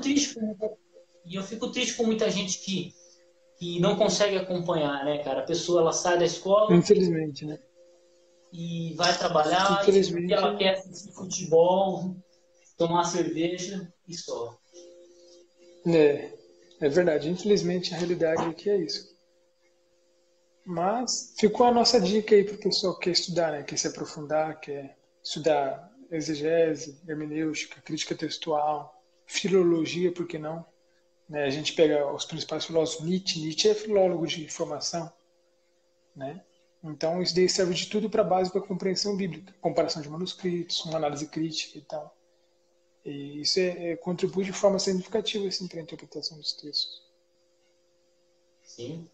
Então eu penso, cara, que a base do ensino, dentro das igrejas, grego e hebraico é de extrema importância. E dentro da Claro que é, escola, muito. e dentro da escola devia ser estudado o latim e a história grega, cara. Nossa, a história dos gregos, Verdade. a questão filosófica, se fosse dado mais atenção a esses movimentos literários que ocorreu na Grécia, o avanço educacional brasileiro seria muito grande. Porque não adianta querer ler Romeu e Julieta. Não adianta você É, querer ler Romeu e Julieta, que é um clássico da língua inglesa, se não é compreende verdade. de onde que veio a língua inglesa. Por exemplo, a gente vai ler O Gigante Adamastor, do Luís de Camões, soneto dele, né, Luís de Camões, se a gente não compreende o conceito histórico que Luís de Camões vivia, como é que ele viu o mundo. E aí já entramos É na base da verdade. hermenêutica, e aí vai ter que entrar na linguística, porque muitas palavras mudaram de significado, e por aí vai. Então, Uhum. todas as línguas E humanas eu acho Camões, bastante as obras de importante. Camões é complexas também. Né? Então, é Camões isso. Mas por quê? Porque Camões ele viveu em 1500, né, cara? 1500 e pouquinho. Uhum.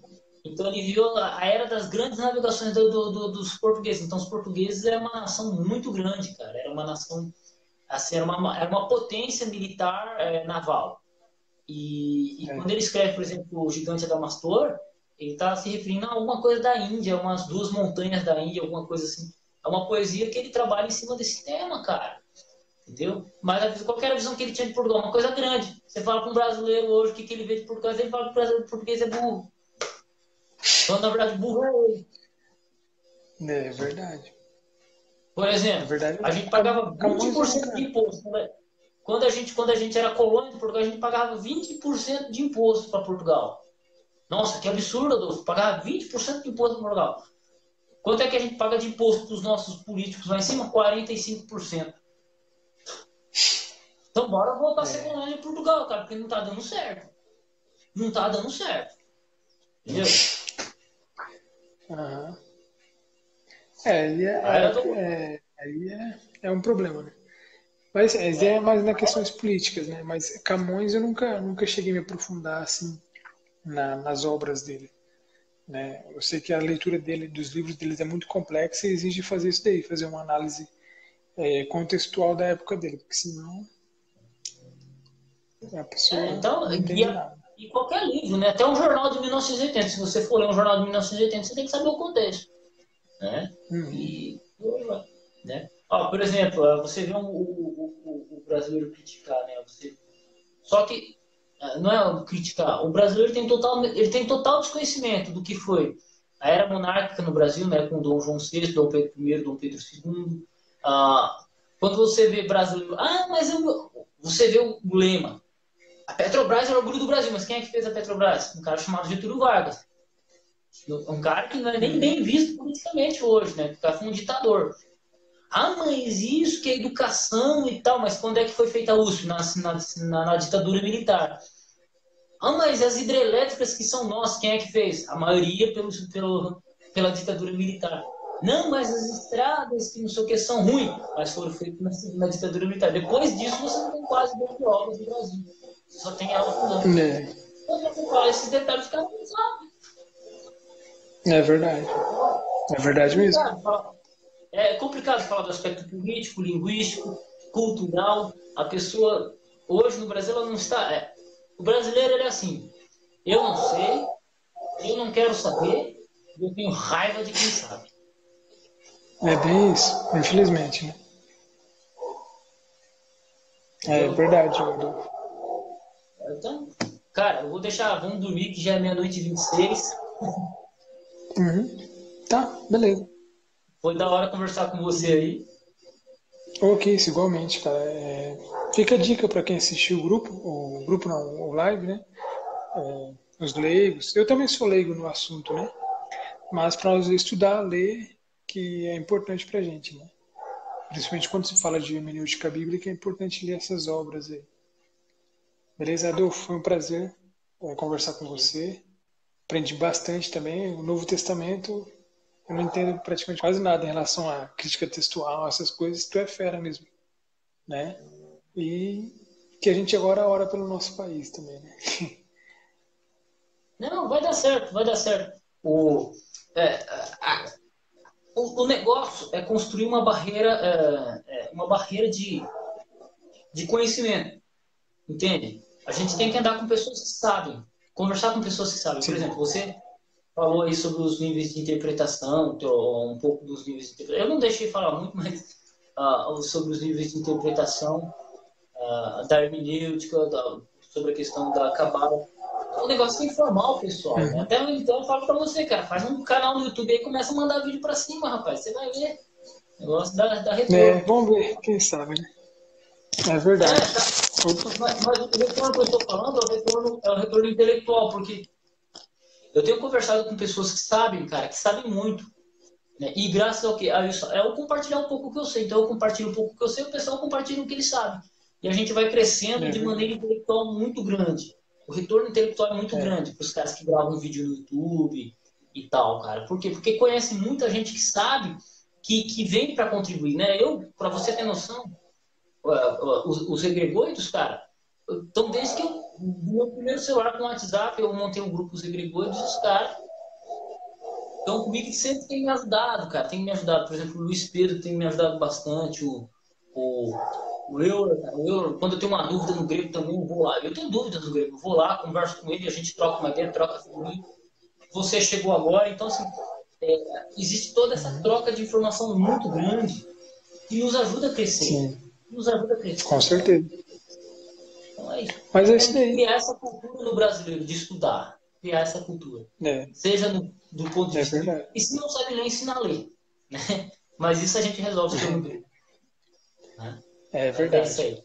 Mas beleza, então, Adolfo. Que você tenha uma ótima noite, bom descanso. E é isso daí. Nós vamos dormir sim, São Monteiro, mas qualquer coisa eu já marco uma live contigo aqui já, cara. Tem que marcar uma live contigo aí. E algum TJ, já achou pra debater? É do grupo, né? Ele é O do Samuel grupo? Monteiro, ele tá nos regregóidos e ele tá chamando os TJ pro braço, rapaz. Ele tá chamando os TJ pro braço, os caras não querem ir, não. É complicado. Eita, travou. Gente, fomos, fica com Deus. Até a próxima live. E o meu pedido é, vamos estudar. tá sem sono, né? Então vamos estudar, vamos aprender e crescer cada dia mais, né? Crescer cada dia mais, porque o retorno intelectual é algo fascinante, porque o conhecimento nos liberta, né? É algo assim, uma coisa tremenda. Até o próximo vídeo. Fiquem com Deus. Samuel Monteiro, fica com Deus e boa sorte aí no campo de batalha. A todos que assistiram e a todos que assistem.